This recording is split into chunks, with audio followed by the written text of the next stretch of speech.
We shall talk after the show. I'll show you how to make a greenhouse in 50,000 shillings. I'll give you an example.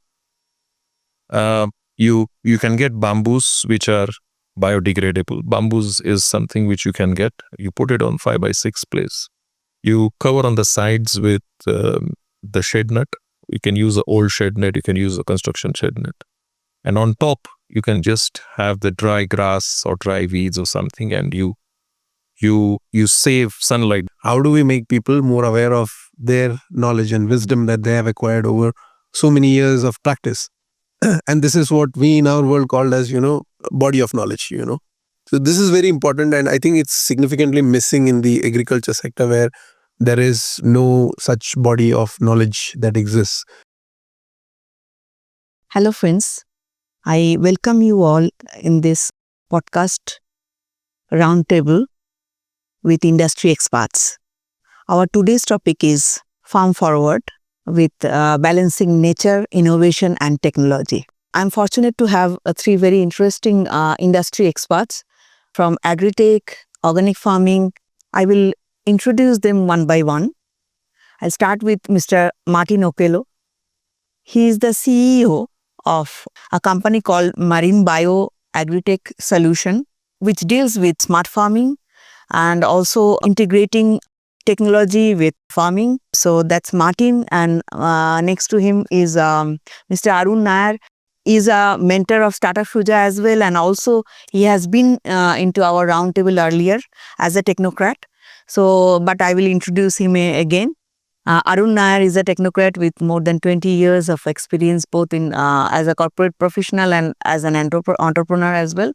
And he is a co-founder of White Clay Technologies, which is based in Singapore and caters to the 5 continents and specializes in giving solutions about big data and governance. This side it is Mr. Kumar Seth. He is a chartered accountant from India with more than 30 years of experience in corporate life as a finance expert, and at the same time he is a very passionate agriculture expert as well, and he is into organic farming, and not only about his personal venture, he brings under his wings a cluster of farmers, and he is doing a lot of experiment with the agri-tech sector.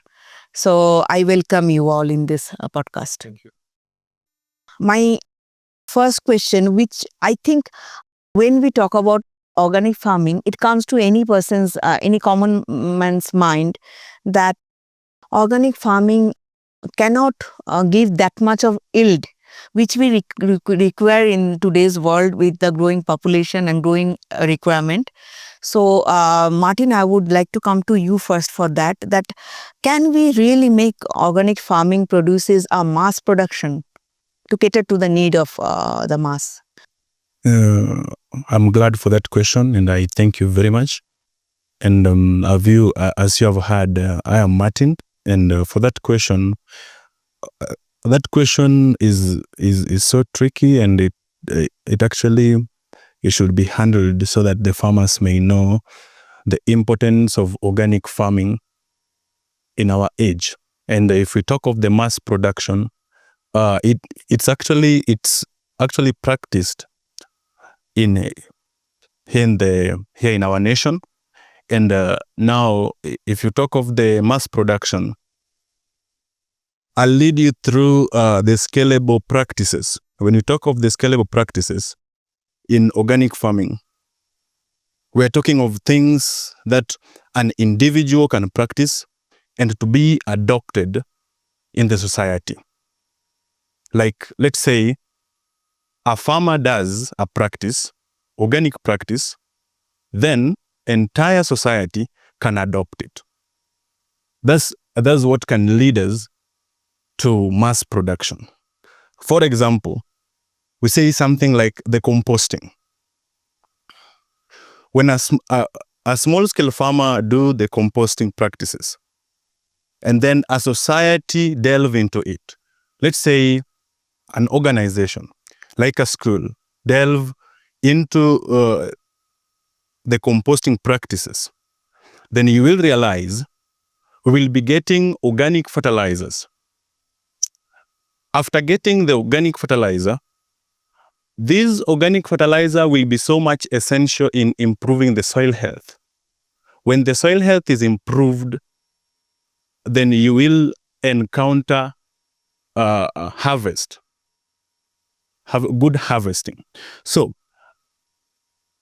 the reason why I stand in the gap to say that organic farming can lead to mass production is because of when a society encounters organic practices, like as I have said, the composting practices, this practice will lead to improving of soil health. And we are after sustainability.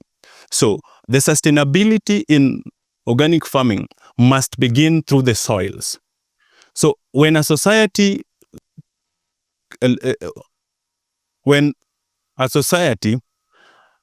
adopts the practices, then we will encounter bumper harvest in the future generation. And that will lead to sustainability and a mass production. Okay, so what you are saying is, like, if we start with this improving the soil health, and then in the process it will give us more yield and mass productions.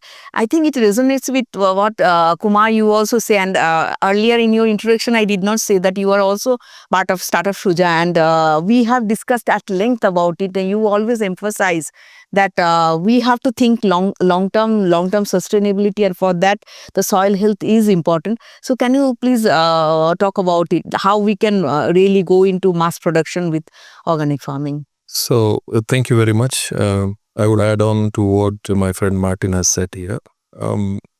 See, what is happening is there is a lot of information about organic farming in terms of inputs to use, in terms of composting to be done, in terms of biodiversity, in terms of adding other things on the farm. I've been to more than 3,000 farmers in the last 3.5 years myself, not my team. Myself personally, I've been on those farms. I've done more than 20,000 farm visits. What is happening on the ground is that the farmer is always facing a fear. So there is a fear about losing the crop what is there, which even if it is grown organically or chemically.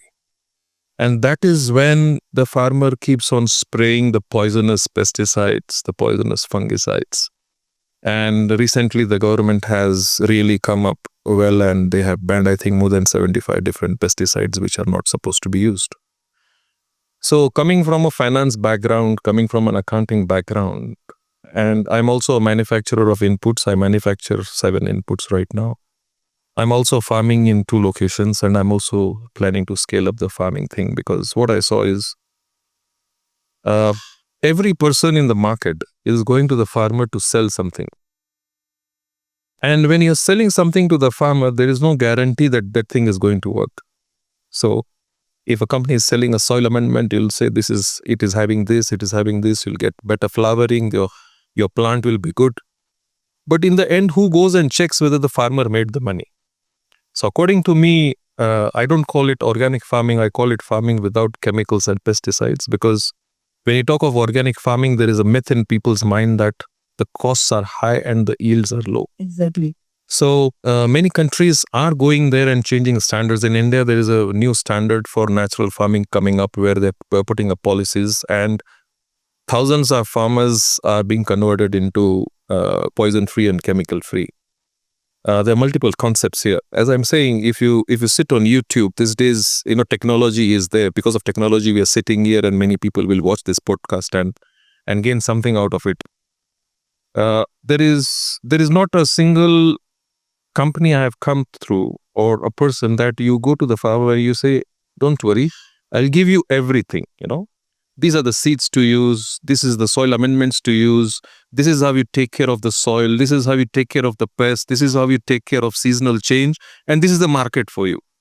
I mean, we are in Nairobi and we've got farmers 100 kilometers away from Nairobi, and that farmer is not making money. It does not make sense.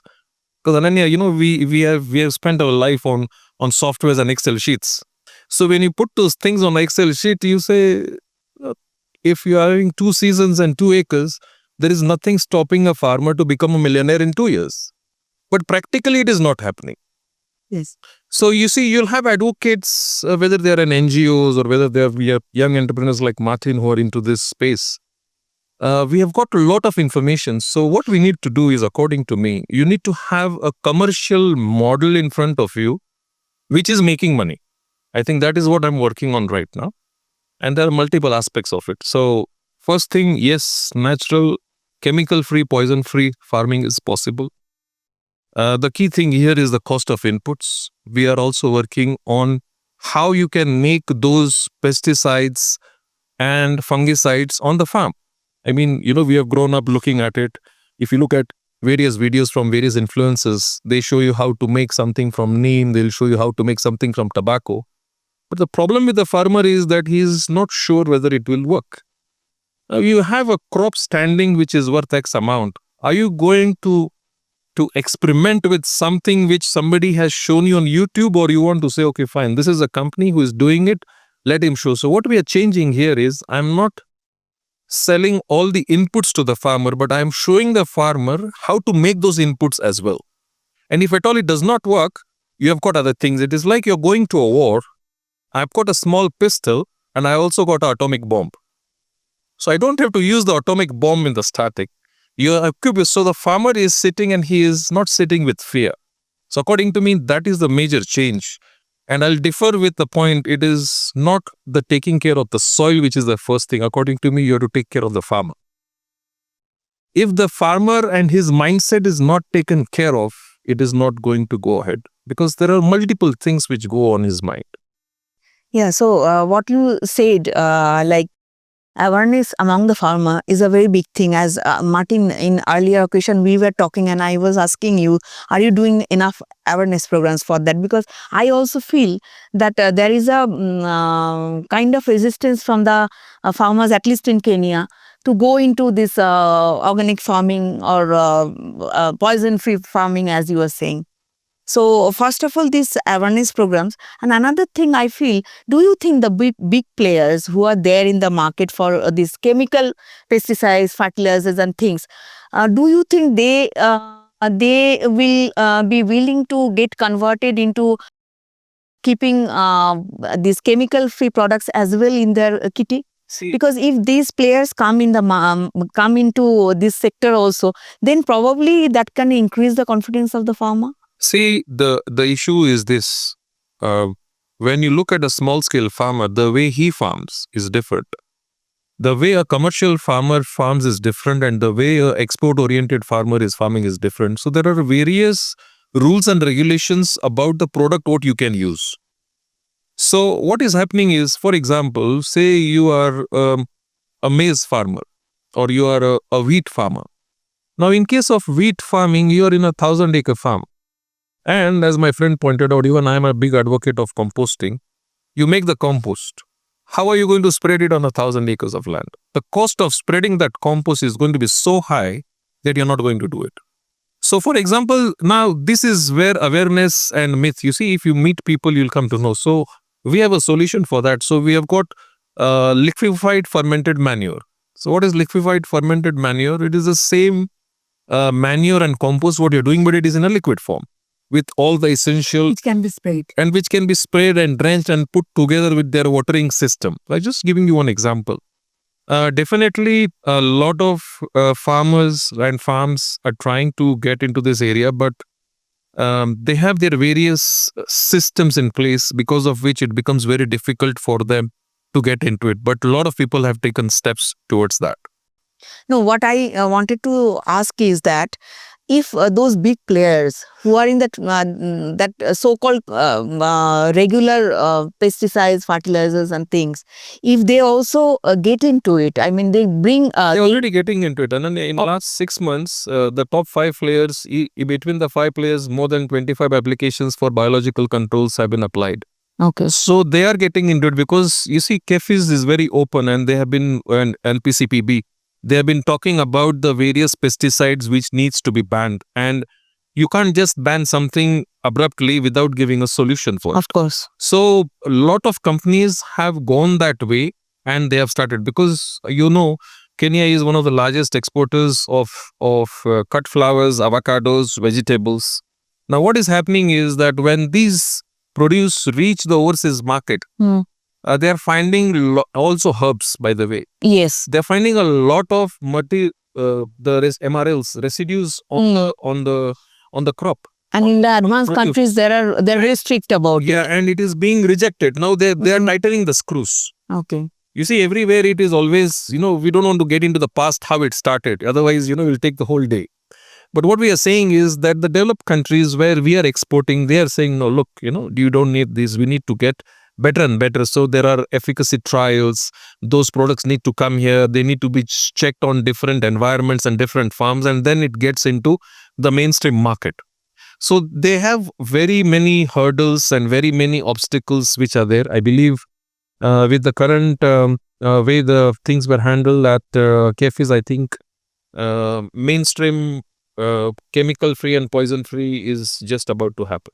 Oh, so we are in the positive part. Yes. So we are hopeful about that. So now I'll come to you, Arun, that as a technocrat, I would like to get your opinion, like how technology and innovation can really impact the agriculture sector. Well, thanks again, Ananya, for having me here. And it's a very interesting. I was so immersed in this conversation that Martin and Mr. Kumar were having. Very, I'm saying, I'm not an agriculturalist myself or an agronomist, but have a lot of interest in the domain. And some of the things that they were talking, it only leads to the point that so much is happening, and so much of findings are being revealed in this day and age is all because of the accessibility of data.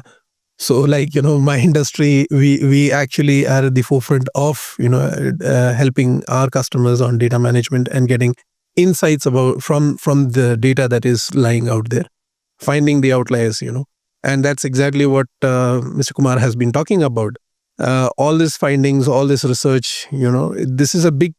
I say that technology has been a big contributor in the ability to come up with these findings where what is safe, what is not safe, what are the MRLs you talked about, why suddenly European markets have been able to look at these things in a more granular way is because of the kind of information that is available and the kind of data that is being acquired and which is being processed and being trialed and tested against what is safe and what is unsafe for human consumption. And this is the reality in which we are living, where we have, I think, come to a point where we need a balance in terms of how we process our food, and this is something that is going to be very important and relevant for humanity's sustenance. And I think another point that Mr. Kumar made, like why are farmers not making money, is a very big question. It's like the big elephant in the room, because everybody wants to eat, everybody has to eat to survive. So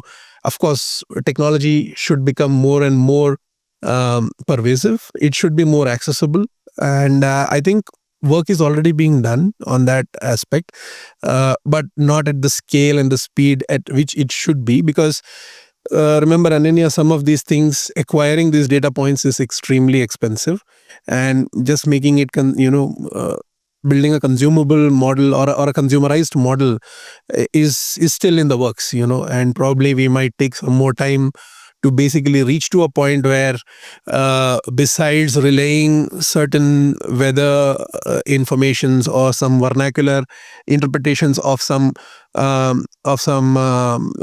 body of knowledges around farming, it's still a little bit complex to deliver it right to the to the mobile device or to a farming society or to a farmer in a small scale.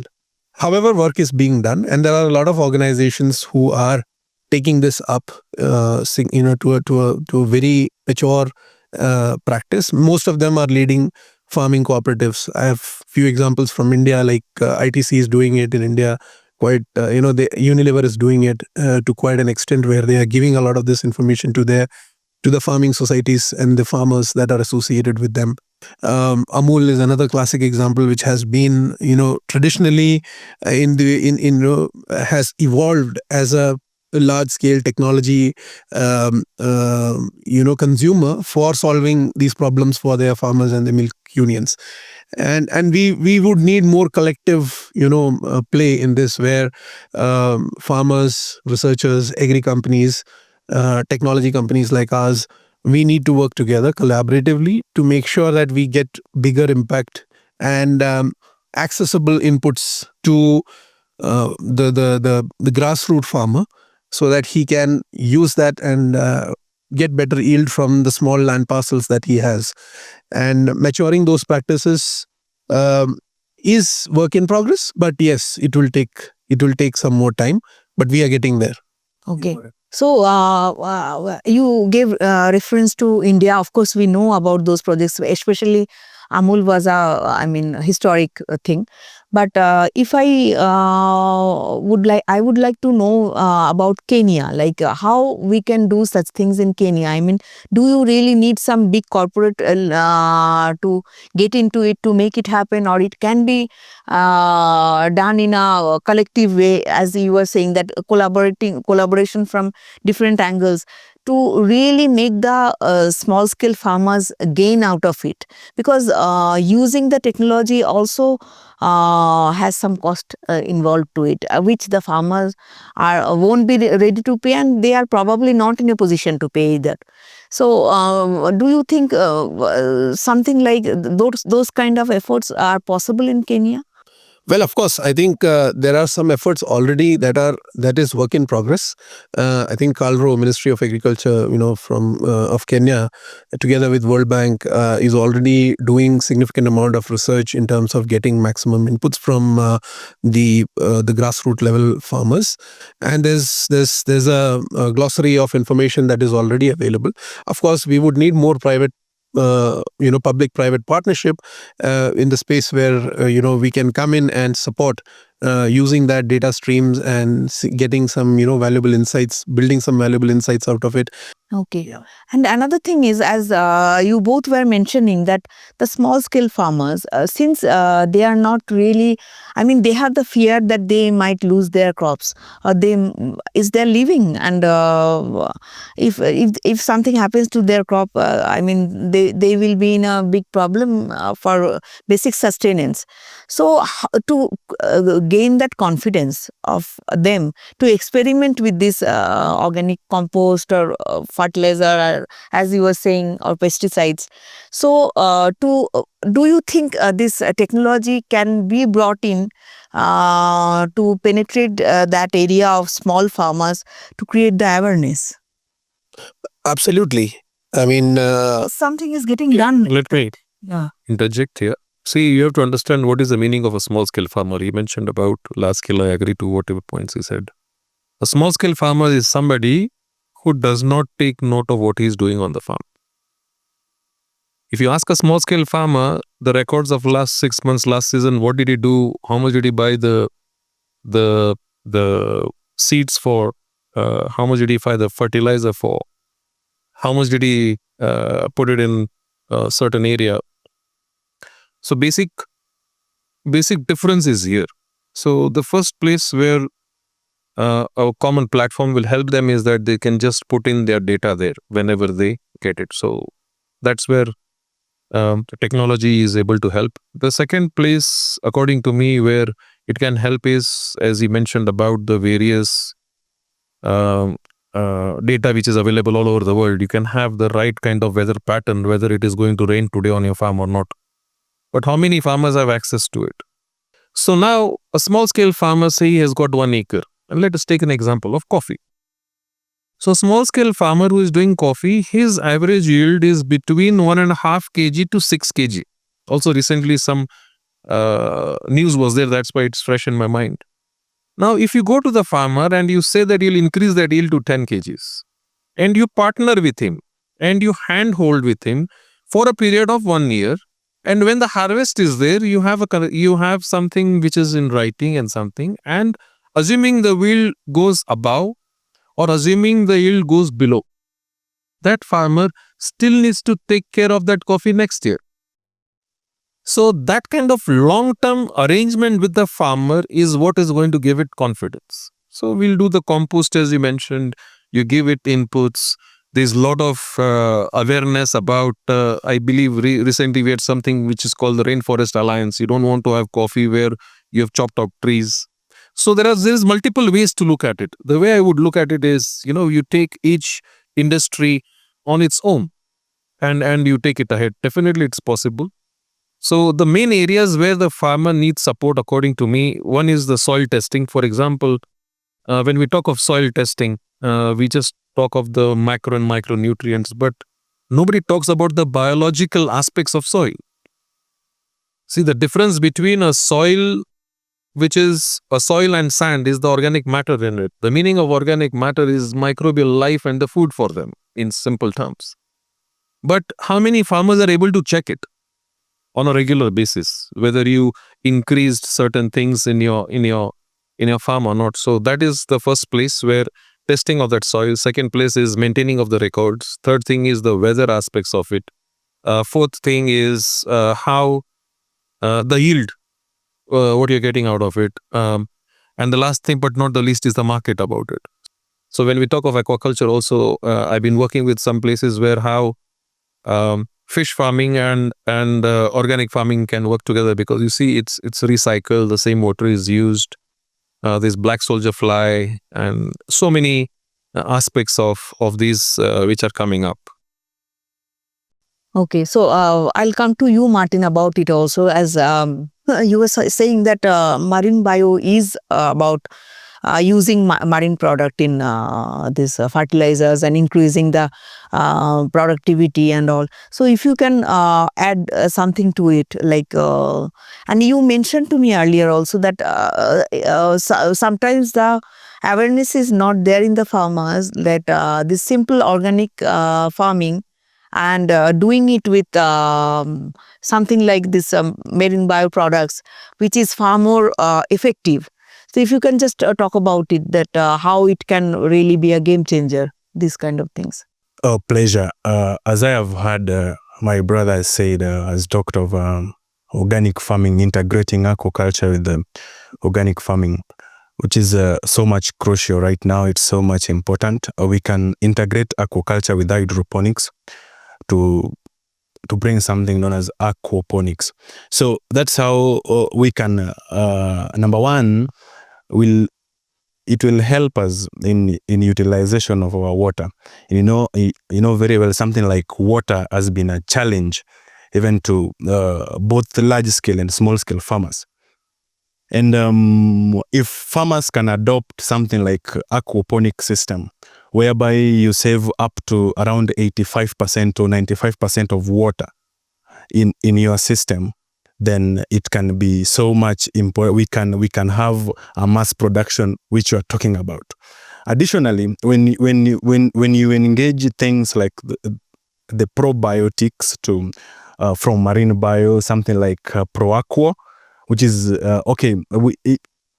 in fish farming.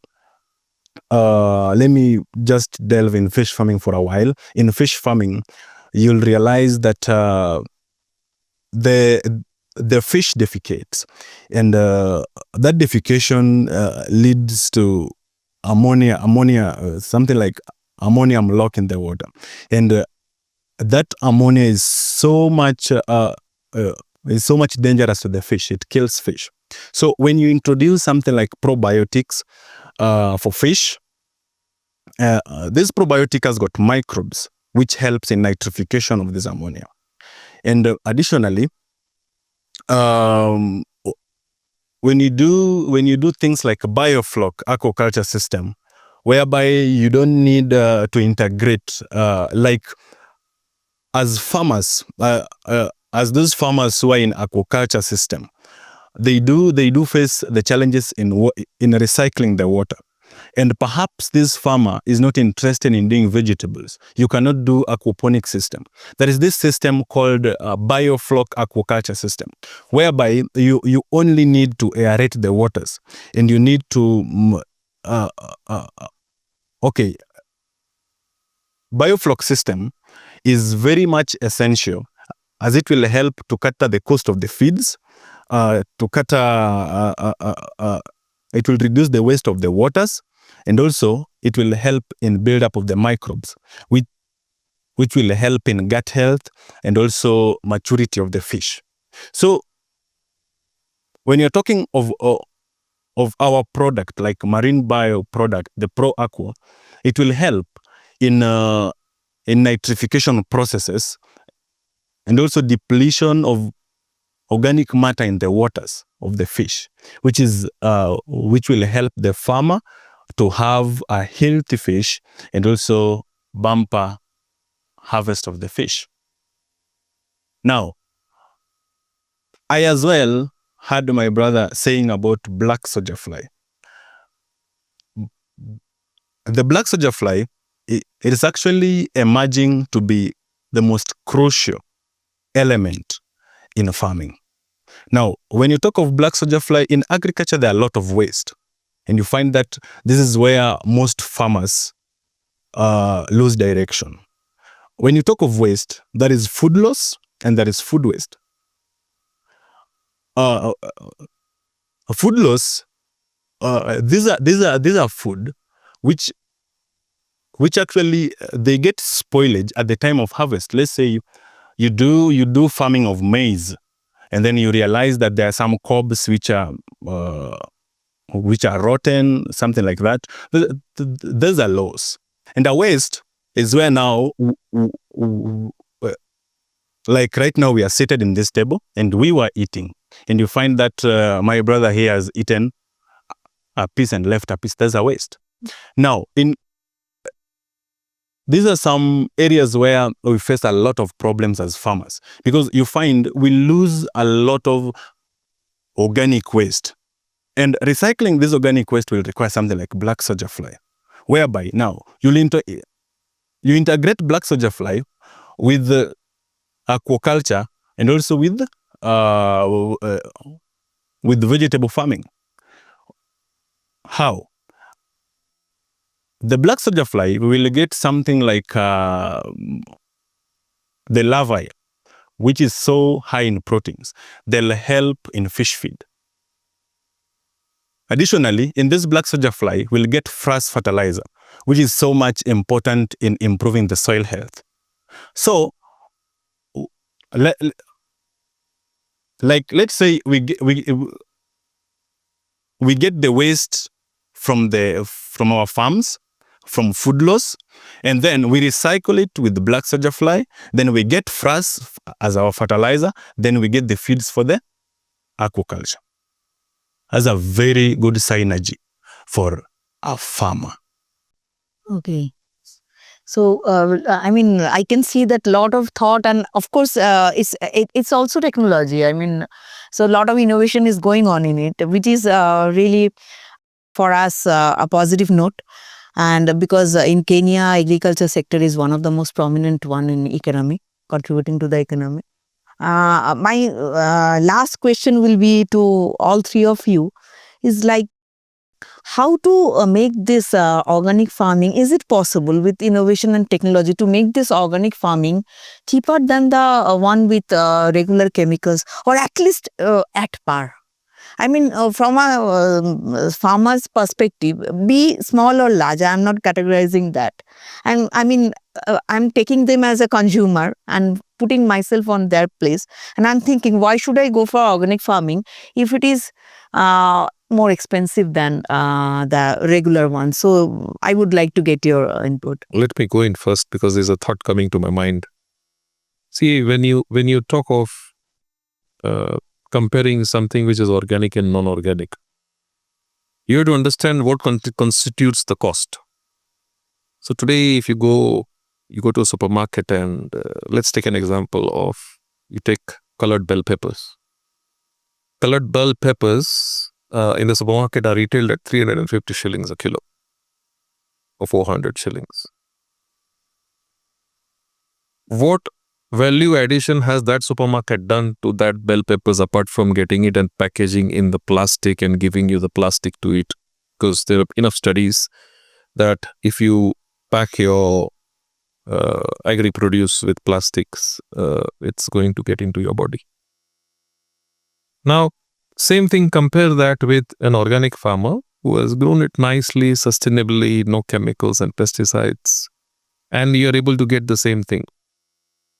The problem here is this: because he's not doing it at scale, the cost of him to transport it from there to a place where it can be sold is so high that it becomes unviable for him. Second thing is, he does not have resources at touch of a button, like he does not have people managing, where is the order and something. There are some very good examples of organic farming where they've really taken it up at a scale, and a lot of organic produce is being sold around different places. But I'm saying in general, when we say mainstream wants to get into that, so those are some of the things which really get into the aspect of how you make it affordable. However, as I mentioned, we don't have to sell it at a higher price than the 350 shillings I mentioned to you about the colored, the yellow and red capsicums, we call it, right? So the peppers, the bell peppers. So if it is organic, there is a myth that you'll have to pay more than that what it is. That is the first thing to solve. And second thing, if you are buying organic, today you get it, for a 1 month you don't get it, again you get it. You will not see any benefit in your body or in your life. And you'll say, why should I buy it now? Because you will only buy when you are getting it. So the steady supply of that is very key. So the way I'm looking at it is, if I'm a 5-acre farmer or a 2-acre farmer, I should farm on a 1/4 acre. I need biodiversity, one of the principles of organic, natural, chemical-free farming. Plant a few things which you can eat and you can sell. Have your few customers. So if I'm your farmer and I'm getting you onions, tomatoes, okra, I should be able to get it to you at least every 15 days. Because one of the things what you need to understand is the shelf life of something what you grow organically is at least 3 times more, if not. For example, tomatoes, if you buy normally from the market, there's a lot of talk about poisonous tomatoes in Kenya. It's everywhere in the world. It's not only Kenya. So if you buy it and if you refrigerate it before the 7th day, everything is finished. If you keep it outside, it will only stay for 3 days. We did organic tomatoes and it stayed outside the fridge for 40 days.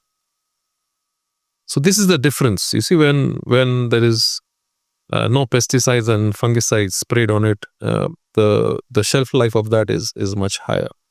So according to me, yes, tech can definitely help in this area. But my suggestion would be that we should go with an objective. So if you go with an objective, you will build something for that objective. And once we want to branch off with some other type of farmers, somebody is doing organic coffee, there's a lot of demand for that. A lot of farmers are going into organic and natural coffee. So the way coffee is taken care of, the way their value chain behaves is totally different. But when you're talking of organic produce, for it to go to the consumers, there are a lot of other things which needs to be looked at. So I would say, yes, technology can 100% help. I mean, this is the right time for technology to be a part of agriculture. Yeah. Okay. And Martin, he talked about the consumer of the produces. And I would like to ask you about the farmers who are using these organic ways. So is farming in organic ways more expensive than the regular ways, like using the chemicals? Of course, I'll say, okay, for this, the only thing I can handle here, I'll talk of the education sector. Now, as an agricultural extension officer, I can say that if those who are expert in agriculture makes it a little bit cheaper than adopting organic farming. In fact, right now we'll be modifying it into modern organic agriculture, whereby we integrate the tech and organic farming. So when we talk of education part, the farmers must be trained. The farmers must be aware of the importance of organic farming as compared to synthetics. In terms of educating the farmers, like I, as an agricultural extension officer, I've walked around Kenya. This week I'll be traveling to another area just to go oversee the farm to inspect. And in some of the cases when I go to farms, I realize that these farmers only lacks the knowledge. And when you ask them, why are you not aware of this? They'll tell you that education is expensive. So as an agricultural extension officer, what I can say to make organic farming cheap is through education, cheap education, whereby we educate the farmers. We instill the knowledge of agriculture to farmers. We make them understand that, if you want to do the compost farming, you do it this way. And then when you train one farmer very well, when one farmer is trained very well and even knows how to extract liquid fertilizers using organic materials, then you'll realize that organic farming becomes cheap. Because I'm sure that 90% of the farmers right now are using synthetic fertilizers, which is good. Synthetic fertilizers are good, but in some extent, they are not. The reason being, I went to see a farm, and I realized that, as my brother said about the soil pH, when the soil is acidic and a farmer just chips in and apply DAP, diammonium phosphate, you'll realize that this fertilizer will not help the soil. Otherwise, it will increase the acidity of the soils, which will lead to losses to this farm. So when we make education cheaper, we go to this farmer and we make them understand the importance of soil testing. They test the soil. They understand the microbial activity within the soils, and they understand the nutrients in this soil. Then you will realize an automated change whereby this farmer will be able to comply. That when my soil is acidic, I can get the goat manure. Additionally, I can even mix it with the NPK 23-23-0, at least, which will help to neutralize my farm. That is when we talk of the nutrient management within this during planting. So, as an agricultural advocate, what I can say to that question, organic farming, it can be cheap and expensive at the same time. That is expensive during when you are starting organic farming. Let's say, for example, you want to do organic farming in greenhouse, which is I've got a demo plot here in Showground here in Nairobi, where I'm practicing totally organic farming. I'm trying. We are under modern organic farming. The ancient one, we cannot go back there because the synthetic has destroyed our soils. So we have to supplement the soils. So, like, for example, in a greenhouse setup, we want to do organic farming in a greenhouse setup. Installing a greenhouse, a standardized greenhouse, will take something like 500,000 Kenyan shillings, you see, which is expensive. But after installation, you'll be able to regulate the movement in and out the greenhouse. And also, I know after installing the greenhouse, you'll be tempted to do drip irrigation system, which will help, which will give you a leeway of doing fertigation using organic extracts, like the seaweed that my brother said. Yes, which is so good because of the plant natural hormone that it has.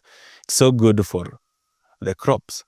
So my final remarks is that organic farming is expensive at the start, but very cheap as it goes, because immediately you take our biofertilizer fermenter and apply it in the soils.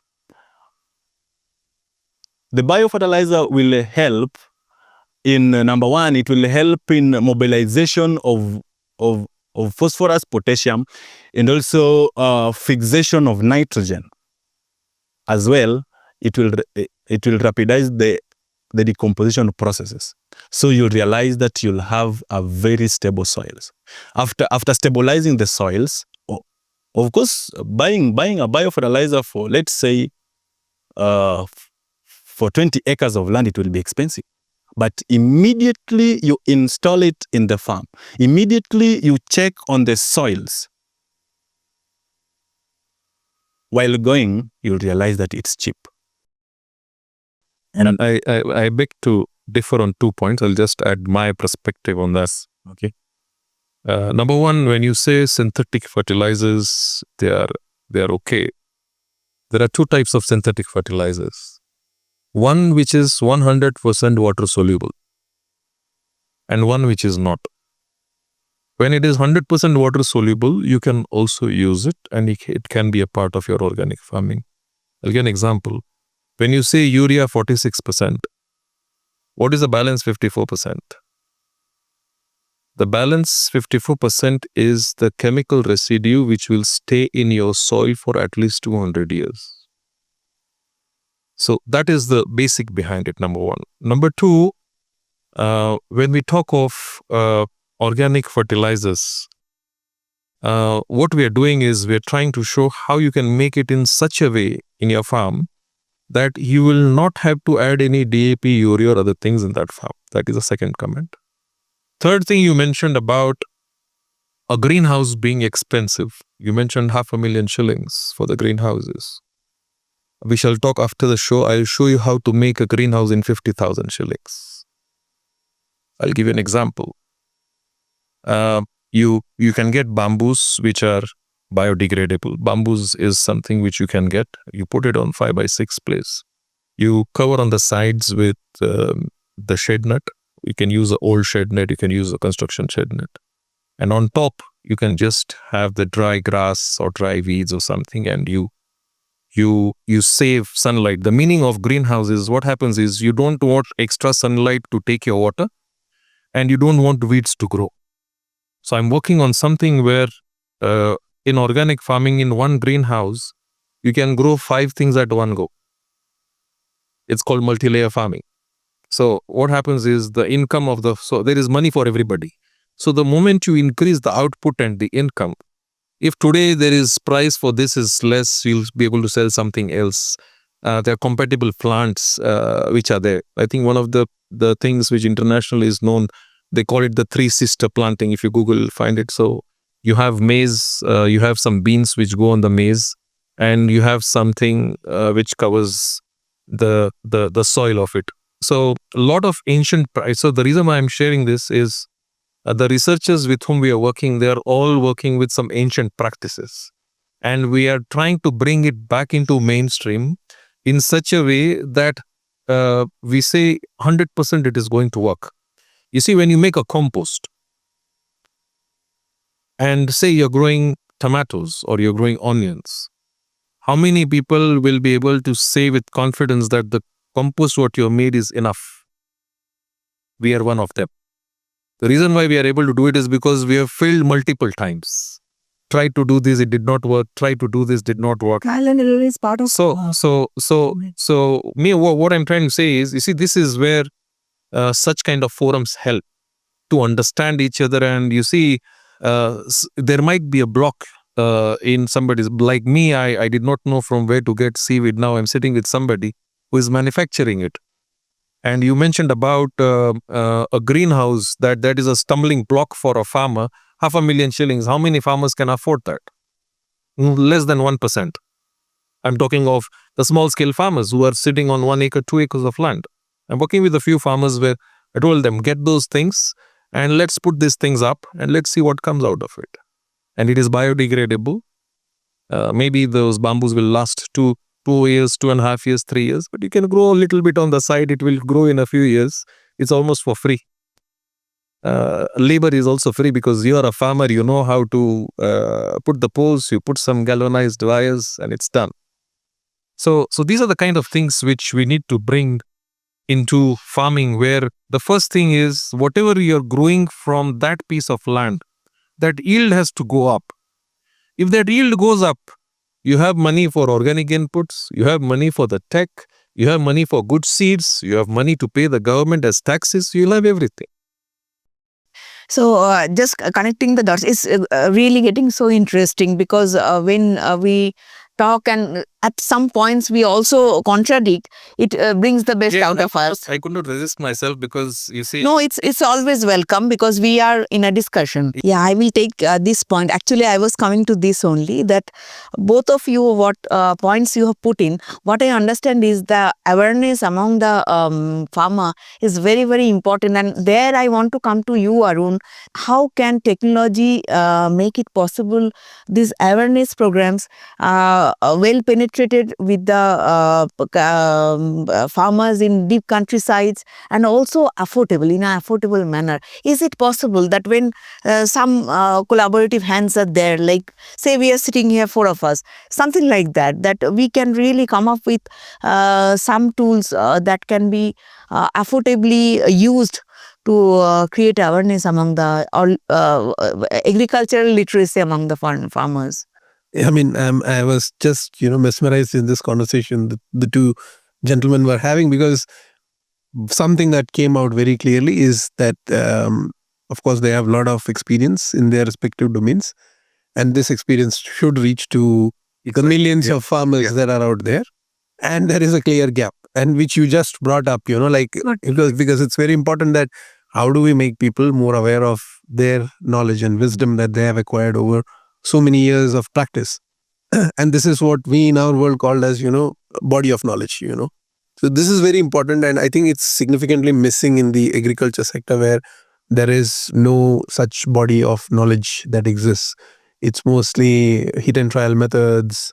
Of course, some of the large scale farmers who have gone into the scientific way of doing things, there are ways and mechanisms in which certain corporates want to associate with them. So they also do a lot of investments together with those large scale farmers, because they also want to mature their technology, and they want to take that to other markets, and that is where technology we can really help. And it's a very promising domain, and many countries are now doing it effectively, thanks to the large language models for using for language conversation, and also for interpretation into multiple vernaculars. It become very easy. So Kumar here can speak in English or in Swahili. It can be translated to French. It can be translated to any other vernacular. And such information, both in textual format as well as in the form of an agent, an AI agent or a voice agent, can actually, where these farmers can call a certain number and they can get this information for free. And these are projects that are already started in India. India is doing it significantly to a very large extent right now. And this is something we can replicate, at much ease in Kenya. Yeah, with that positive note, we would finish our roundtable today. And I hope we can bring some more discussions further in future. And also in Startup Fuja, we will be starting very soon a monthly physical interaction with the entrepreneurs, where we will discuss various topics with various industry experts. And Agritech will be one of the first few that we will bring there, and where the entrepreneurs, young entrepreneurs, can come and discuss their problems with our industry experts one-to-one basis.